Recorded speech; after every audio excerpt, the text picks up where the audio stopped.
including physical walls. Like in Jericho, imposible kung human thinking ang gagamitin natin, human's perspective, di natin kaya. Kasi yung walls of Jericho, ayon sa mga istorya, sa mga Bible scholar, ganong kakapal yun, 7 ganong kakapal.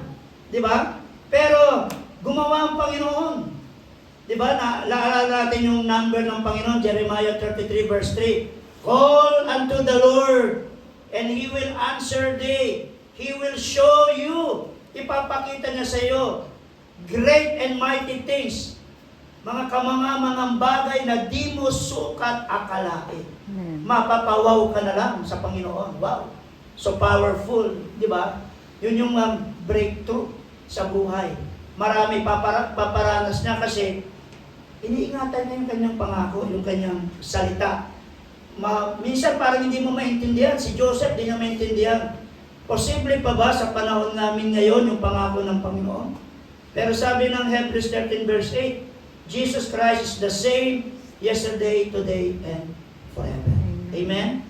Hindi niya tinignan yung mga negatibong sitwasyon. Diba? Kundi yung nabivisualize niya kung ano yung darating na mangyayari in the future. And that is faith.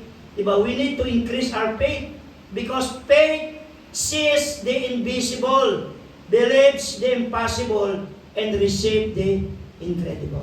Amen? Talagang si Daniel, nung nakulong siya, hindi niya nakita yung obstacle eh.